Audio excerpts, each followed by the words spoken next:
don't under-deliver because people, I think, are doing amazing stuff with seaweed.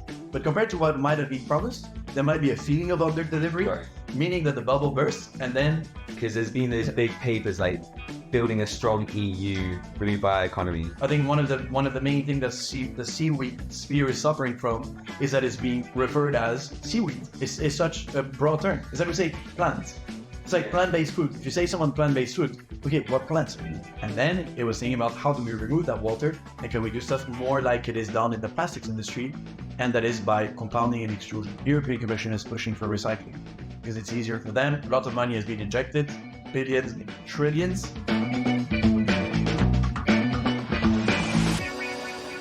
Hello, and welcome back to the first edition of the in-person Paxtier Podcast.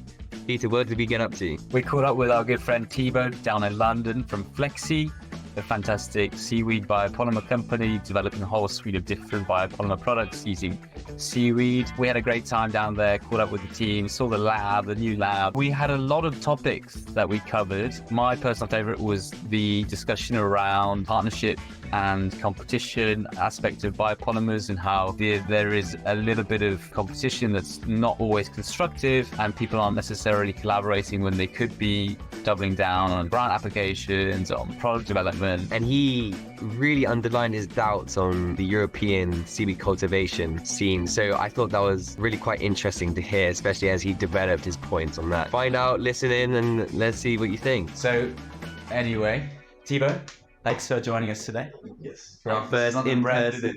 Yeah. First in-person interview for the Paxtier Podcast. How's it going? Ex-FlexSea. Well, it's going really well. Thanks for swinging by, both of you. And thanks for following up with us 2 years on from our first ever interview. I don't know if you remember that. With the True. It was a long time back indeed. Yeah. But here we are. So give us a quick update on FlexSea then. How's work at the moment? A quick update on the last 2 years. That's an update on the entire company. We have started FlexSea 2 years ago with my co-founder, Carlo, who is currently trying to get a break, but we're closing around, so not a lot of break and a lot of work. And essentially, we were mainly working on replacing plastics for packaging with seaweed. It was a very candid idea. A lot of people still today are trying to do this. We've had very little understanding, if not nothing, in seaweed, nor in packaging. And a little bit I had in plastics because I have a background in materials engineering, but that was it. So we tried with this very standard solvent casting. You take a bit of a polysaccharide. If you work with brown seaweed, you take alginate. If you work with red, you take agars or carrageenans. Crazy to work with olefins. Good luck. But we mixed that with water, some plasticizers. We had a film. Now we thought, okay, how do we make this commercially available and industrially feasible? Because you can make a film very easy in your kitchen. And this is where we started. But if you want something that actually lasts as a packaging item, it's robust enough, has the right barrier properties, can heat sealable, manufactured at scale and at good price, that is not as easy as it sounds. So that's what we tried working on. A year in, we had our first person joining the adventure, Mattia, who's now our CSO, and we started elaborating a bit more on new verticals. So that is valorizing the waste from the seaweed. We had learned a lot in the meantime on the seaweed, its industry. The main products are used wastes, and also novel ways of making bioplastics in an anhydrous process, because what we're using right now is solvent casting. So we have a solvent, which is water. And then it was thinking about how do we remove that water and can we do stuff more like it is done in the plastics industry, and that is by compounding and extrusion. So we're also evolving in that sphere at the moment. So those are the three main verticals. And that's a very quick summary of the last 2 years is improving the formulation of solvent casting and starting to upscale this to automate it, developing extrusion as an entire vertical for both rigid and flexible materials, and valorizing the waste of the seaweed by means of microbial transformation. Let's call it like this to stay quite broad. That's the update. We raised pre-seed rounds last year in April and are currently closing our seed round of £2 million. Plus we raised around 1.5 million in grants. So that's the update. And in terms of grants, what kind of grants do you access? Mainly UKRI, because we're based in the UK, and shout out to Brexit. No, okay. But no, it means there's a lot of opportunities in the UK because the UK is putting a lot of money into innovation. It opens some doors, it closes some because some of the partners you can have European, but some of the EU grants are still available. We're going to open a branch in Europe to also have access to that kind of funding. And then there are other calls in competitions. We saw recently the Tom Ford and the Earthshot, big names being interested in seaweed. So it's opening a couple of doors, but it's also your guys' job to be sensitive on the information that is being circulated. Is that access to things like Horizon? Do you still have access to that?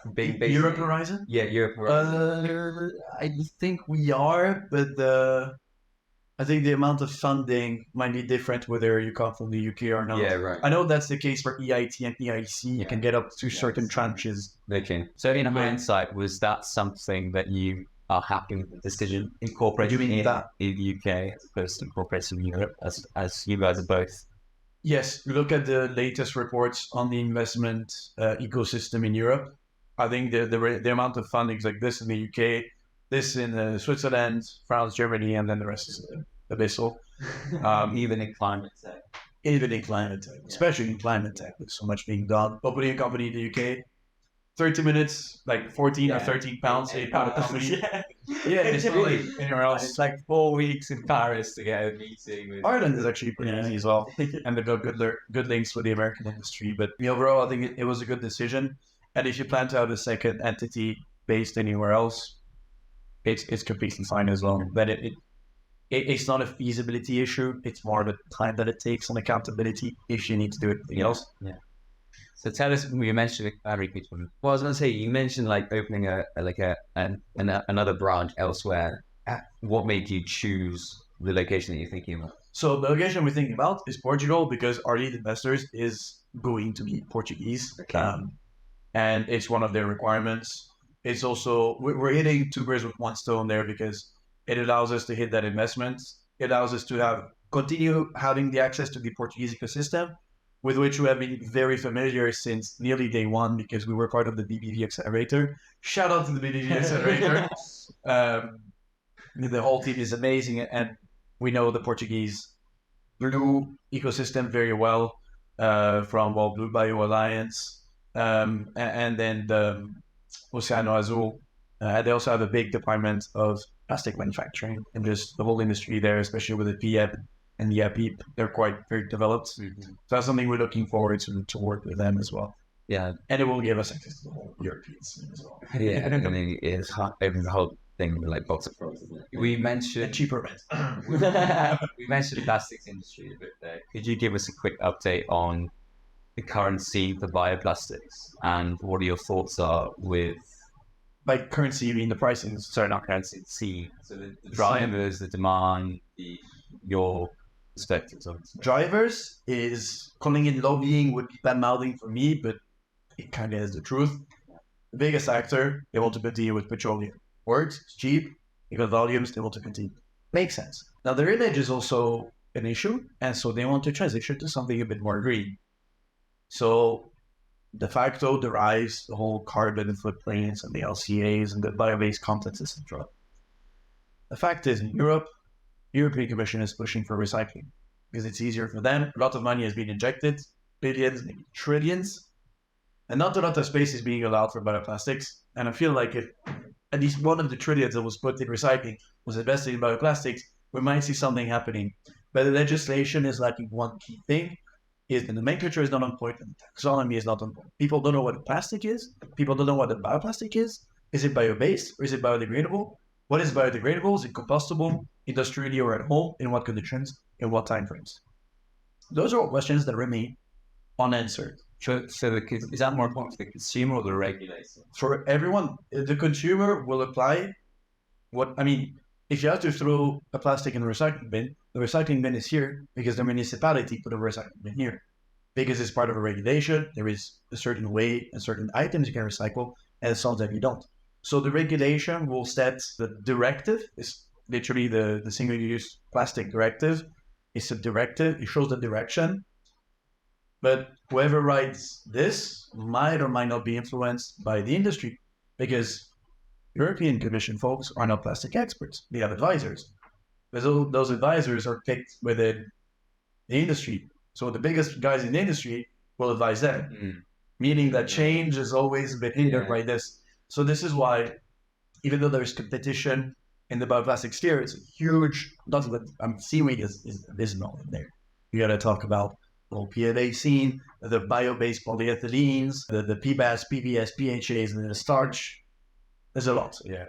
But altogether, at some point, we have this urge to change the petroleum side. And then we'll see about competing together. But at some point, there's also synergies to have together. So there's competition in the technology, in the market, but in the legislation, everyone wants to have their own thing approved. And if you can have your thing approved and also be a barrier to your competitor, it's even better. So quite a complex chat. I think that was one of the main purposes of the Seaweed chat in Paris, organized by the Global Seaweed Coalition. And the UNCTAD, well, the UNCTAD representative, David Vivaedis, was there to essentially be a bit of a translator for the European parola, because the Plastics Treaty, the UN Plastics Treaty was being negotiated in Paris at the same time. And he essentially said, well, out there, they don't really have a clue about what they're saying. And it's interesting to go to see innovators and scientists that are looking for niche solutions to understand what's their external point of view to this. What I was going to ask is, you mentioned that seaweed basing not massively spoken about in top EU places, and kind of It is starting, but because it arrived there quite quickly, it might be a bit of a bubble effect. right. And that bubble is already bursting a little bit, because if you overpromise a lot of stuff and then you deliver, you don't under-deliver, because people, I think, are doing amazing stuff with seaweed. But compared to what might have been promised, there might be a feeling of under-delivery, Right. meaning that the bubble bursts, and then Because there's been those big papers like building a strong EU blue bioeconomy. But no, what I was going to say, so that means what are the numbers of seaweed produced in Europe? exactly. That's what we're going to That's exactly what we're going to ask. Like, Because how does that lead on? We've been grilled a few times. I've been grilled a few times about European farming. And it'd be good to hear your perspectives on that. And we have our own opinions, but I don't see it happening. Yeah. I don't see it happening on the scales needed for bioplastics, at least. No, I think on local scales for local ecosystem services, yes, the space you need, the workforce, the labor is not going to be there unless you have crazy automation that is crazy cheap and develops like this. Authorization is also going to be a big problem. I think the way to start is what I think Archipelago is trying to do by doing the seaweed farming next to offshore wind farms. Yeah. Tell me if I'm wrong. But someone is trying to do it with wind farms, which I think is brilliant. That's where the authorizations already are. You know, have a lot of traffic. If you think about it, Europe is literally just like only traffic, boat traffic. Because compared to a larger continent like Africa, the Americas in general, the amount of coastline you have for such a small surface of land means that a lot of freight is going around. There's a lot of tourism, there's a lot of activity. Yeah. Just growing seaweed farms like this might not be as easy. The difference in nutrients, currents, water temperatures. Yeah, seaweed can theoretically grow everywhere, but that's taking seaweed as a whole bunch of 14,000 species. I think one of the main things that the seaweed sphere is suffering from is that it's being referred as seaweed. It's such a broad term. It's like we say plant. It's like plant-based food. If you say someone plant-based food, okay, what plants are you? Yeah, isn't it something like the FAO only reports something like 20 species of cultivators of seaweed worldwide? That sounds about right. Like it's 13,000 species, and they're still discovering them. I Obviously, think it might be less. 20. I think 20 is what they define, but then it's basically made up of 8 species. Yeah. They're just like your key ones. Yeah. No, but how does that lead on? Euchema, Gracilaria. And then the browns, but browns are nice, but the Macrocystis, the Laminaria, Pyropia for the reds as well for sushi. The Laminarias, there's some Ulvas, and maybe some other browns, which I'm not expert in, and that's about it. I mean, I don't think they've really expanded that much into new things. I mean, I was wondering, is it of any interest at all for FlexSea, as you seem to focus on reds, and which are not predominantly from around here, let's say. Not at all. Yeah, not. Can we talk about red?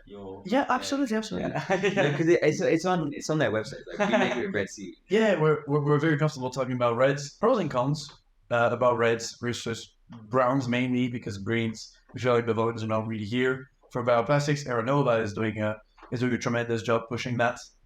I think Alchemy as well. Exactly. These all seed companies. I don't know. Yes. Hey, wait, Aeronova. You can't not know. I don't say. Alchemy. Because they don't have a website.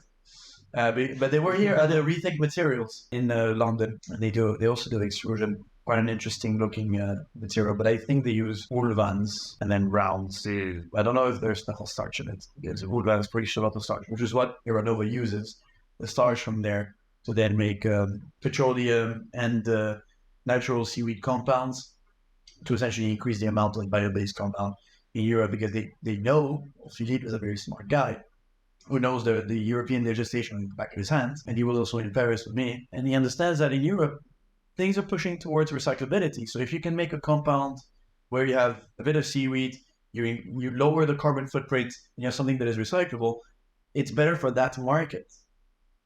It might not be what we're looking to do, but for that market, you might be correct. So yeah, people also have different ways of approaching it. But yeah, to talk red versus browns, production of red versus brown is roughly the same now. Reds might still be a bit higher, but reds are mainly cultivated. The cultivation of browns in Asia, very hard to track, and the amount of heavy metals that you have in there is especially in China. So reds are mainly cultivated for the agars and the carrageenans. The numbers are there. There's an industry that is quite existent, although quite fragmented, because it's Southeast Asia. There's a lot of traders and middlemen. I think the price increased by 40% just with the middlemen, from the farmer to the processor. Agars and carrageenans, when it comes to bioplastics, we feel that they offer better properties in the film, especially on the transparency part. Where alginate, you could achieve transparency with alginate, but you need quite some chemical modification, which I believe is what Sway is doing. Don't quote me on it, but I know it's in their patent. And quite a lot of interesting things to do with alginate as well. Better barrier properties to water, but lower optical properties. Different ways of processing, but overall it's an extraction of a polysaccharide. We're going with red because that's where the industry, we believe, is today, and the supply is. I think in total, agars is 23,000 tons worldwide, carrageenan 79,000 tons, and alginate only 49,000 tons. And on the other hand, if you want to produce stuff in Europe, a lot of companies will say, yeah, we don't take harvested seaweed, we take only cultivated seaweed. They take it from Europe, they're going to be limited to a couple of tons, maybe tens of tons, hundreds if they're really lucky. In the US, I know the guys at the Crop Project are doing, they essentially are collecting and working with farmers to get most of the brown seaweeds in the US and then turning it into powders to then sell to processors. They started selling, but the numbers are a couple of tons because the sector is still developing. So if you want thousands of tons, Asia is 99% of the world production. And that's the hard truth. So we can look into developing ecosystems and geographies. If you want to see where there's a lot of seaweed already being grown, I think red is also better because, for example, in Africa, if you go to Tanzania or just Zanzibar to get the more specific location, you already have a couple of thousands of tons that is available there. In Brazil, you have a couple hundred tons. In Tunisia, a couple hundred tons going to thousands soon. So I feel like if you want to have geographical flexibility, reds in terms of amount of supply and traceability might be a bit easier.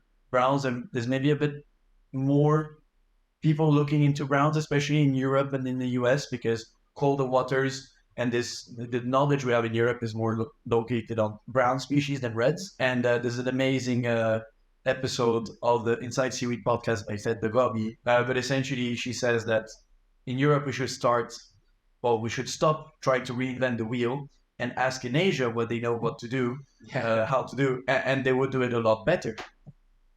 So I think that was a great insight from the Inside Seaweed podcast.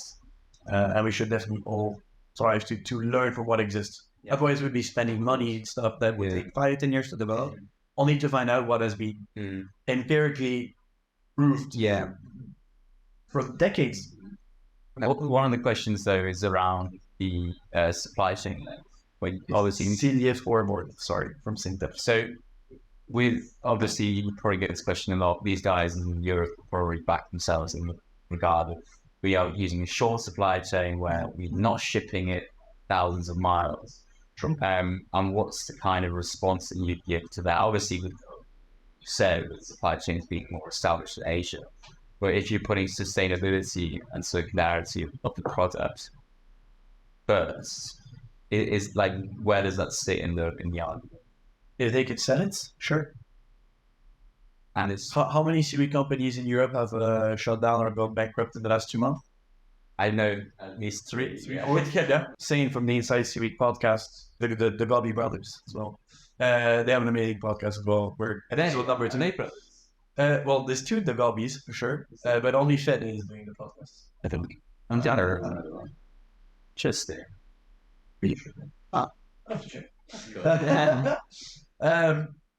But in I think it's episode 9 or 11, Oliver Bearson, Yeah. he's saying, okay, cool, you can grow seaweeds. But before you grow, know who you're going to sell it to. Yeah. So if you have all those great arguments, you can't sell it to anyone. Your seaweed started to go, it's just going to rot. And the main part of this is the price. So European seaweeds can exist today if they go to the right market. And plastics are not the right market. That's fine. I'm not looking to get European seaweed for plastics yet. It wouldn't make economic sense. Am I looking to in the future if it starts making economic sense? Absolutely. Because as you said, supply chain will be a lot leaner. Traceability is there. I think the great argument we have in places where the fragmented industry like we have in Asia doesn't exist yet is that we're working with a whiteboard. It's blank paper. Mm-hmm. So we want to do things correctly, and that's what the Global Seaweed Coalition is pushing, is having the right frameworks, regulation, and safety, and good manufacturing practice. If we can do that from the get-go, we can build a solid ground, which wasn't really the case in Asia. So that's the pros and cons. On one hand, you got potential to do something well, but it's very small. On the other hand, it's already big. And this is what Sea Green has been trying to do, is retrace back that whole traceability and understanding the whole industry and how unravel the fragments to make it understandable. It's very hard to do. Yeah. But the scale is there. Yeah. No, actually, it's a good point. It's more to do with like availability of seaweed, and obviously the market that they're going to pick is the higher value animal feed and biosimilars probably. Absolutely. Healthcare, pharma. Yeah. People grow vulva. I know Haim Oz at Sikora grows vulva, but it's all medical grade because he does that in ponds. Dry vulvas sells for 50 per kilo. Yeah. How do you want to make plastics with 50 per kilo? Yeah. Patents. You mentioned patents today, and something that I think about is whether or not you should patent a seaweed company product and at what stage. So you guys are thinking of patenting now. You patented up to you've already patented. Absolutely. Times, yeah. For what we're doing, I saw an article recently. I wouldn't remember who it was, but the headline was, "This patent could make seaweed farming go mainstream." Yes, that was the sea flower. Sea flower. What was it on? Something to do with putting seaweed in bread, baking products. Okay. Well, it's not going to make anything mainstream. I didn't share that title. In order to make, I mean, how is a patent going to make something mainstream? Unless you go for a licensing model and it's so amazing everyone wants it. I don't know. I don't. If anything, a patent is made to protect you. So not to go mainstream. Unless you are the mainstream and you become Apple or Microsoft. I have to read that one again. We have patented, so we have 3 patents. We have one that is already granted, which is on the films, and we come back to different verticals. Each patent is essentially an umbrella to cover each vertical. The solvent casted films is patented. We just applied for the country applications at the moment. So the PCT is live, the priority patent is granted. Then we have one on the extrusion stuff that is still pending. And we have one on the biotechnology aspect that is also pending. And essentially all of those are covering manual and vertical. Yeah. A patent is a sword, not a shield, until it becomes both. Let me explain. Nice. Once you apply for a patent, you have anteriority. So if you try to do what I'm doing, I can say no, because I'm doing it already. And if you want to apply to a patent, it will come up in the searches. No, you can't do it because this guy is already doing it. That's the shield. I say no, you cannot. But it doesn't protect me. It's not like, oh, look, I have a patent. I want to defend myself. Until it gets granted. So until the patent is granted, it's more of a no, you cannot do it because I'm already doing it.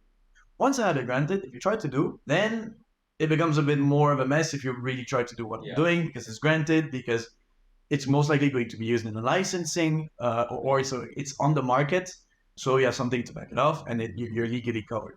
I'm not an expert in patent law, but essentially that's the way I would sum it up. And so writing a patent is something that needs to be clear enough to explain what you're doing, but obscure enough so that it doesn't just give away everything you're doing. Because if you want to write a patent that is a bit like yours, but I want it to be a bit more like mine, I'll go around, and usually, if you know how to do it, it works. Yeah. And this is why I'm saying it's more of a sword than a shield, because it doesn't protect you fully, but you can use it to say, no, they're trying to do this, and whatever they're saying that it's different, I can prove it's not really because I was here first. And I guess the upside was enough for you guys to be like, we're happy we're going to go. A lot of it is because investors are looking for it. They do, yeah. So it's mostly for investments. Companies, or companies like, I think Notpla does that, work a lot with trade secrets. It's a different kind of strategy. Besios, I don't know if they have a patent. I don't see one. I think they work with trade secrets, but they might have joined once because they do a lot of projects with grants and a lot of consortia. So I don't know how their IP happens there. We make it so that all the IP belongs to us. Whoever we work with would be academia, industrial partners, commercial, whatever. All of our IP belongs to us. But yeah, IP is a big thing when you get to the market. If you want to go to licensing, you have to license something. If you go to third-party manufacturing, you can have specific agreements with non-disclosure terms. If you manufacture yourself, you don't really care about patents. You just do trade secrets, and it's easier. Well, talking about like trade secrets and stuff, do you find that in the bioplastic space, like with Seaweed especially, the other companies are open to partnerships? No. Not at all. Do you feel like... As in competitors? Within competitors in the bioplastics industry? I know that Guy Maurice from Besios is always saying that he's open to collaborate with everyone and everyone should collaborate. And he's right and wrong. He's right in the sense that people should work together to make the industry progress. Where I think it's not wrong. I think it might be a bit naive. And Guy, if you're watching this, we've already talked about it. It's more of a, your company's your own baby. You put your heart, soul, blood, sweat, and tears in there. Collaborating, it might not be easy for everyone to accept. Not everyone is open for it. Certain names in mind. It could be a refuse or blocked potential partnerships. Sometimes because of their own decision making. Sometimes because their investors don't want to. Yeah. So you enter doing a collaborations is quite a complex thing in terms of joint development between competitors, direct competitors. I think where there is going to be a lot more collaboration is between whoever makes the material, the sourcing, and the downstream processing. This makes a lot more sense. Pierre West from the Battery Network is also would like to push more collaboration like this. It's about how do we make it work. I'm not an expert into it, so I can't say too much, but how to make a JV in terms that don't mess you up or mess me up and are good for everyone. It's tough. It is very important. And we're seeing a few Awi guys do this now, but I haven't heard back so much feedback on that front. We saw Symbrosia really advocating for it, but it's a long process. I've realized we're actually blitzing through time here. It's been so easy this flowing, but it's already whatever. Do you want to just the last question around either mistakes or books, whatever you want? Any big mistake that you've had? What if you could think of a big mistake and what you learned from it? What advice you might give someone else to navigate that? What mistake would come to mind? How have you learned from it? Trying to do things for cheap sometimes works, but you gotta be really careful with what you need to spend your money on. We've been really good at spending not a lot of money. But maybe some of the days you should have spent a bit more from the get-go to accelerate. I'm thinking especially of working with academic institutions. Some of them will be extremely slow, although they're cheap. And that's why you're told to use a grant, to join projects with academia when you start, and then go to private centers when you have a bit of money to pay. Maybe pay a bit more front, gain some time is a bit better. But then some academic organizations, the ones we work with right now, we've done a lot of, we probably had projects and have worked with over 15 universities, maybe 20. The ones we are working with right now, I mean, we send a message in the group, can we come on those days to try this machine? Yes, you can come. It's part of the grants we already have with them, and it's fantastic. It's as if we have the machines. So finding the right partners and not being scared of spending. I know right up front it might be a bit of a risk, but it's money you'll have to spend in the future anyways. If you show it's a good investment, you can use it as leverage to raise more funding. I think being a bit more aggressive with our fundraising. Maybe we weren't lucky in terms of the timing because we are one of the latest kids on the block. Company created in 2021. I mean, Sway 2020 for the creation of the company. Bizios like 2017. Nalpla back when it was a Skipping Rocks Lab is 2014 or 2013. Even Zero Circles 2020. Lonely Warrior was 2016. Zero was 2020. So yeah, when you're a bit younger, what we try to do is learn from the others. Yeah. And try to do what they do better, faster, and differently enough so that you get accepted. Dude, unbelievable. And I love it. Thibaut, thanks so much, man. Yeah, thanks for swinging around. Love catching up with you guys. Hope you enjoy it. Whistle Stop tour on FlexSea. And Check these guys out on all social media channels or websites. And It's so smooth. looking forward to hearing your thoughts and feedback. See you later.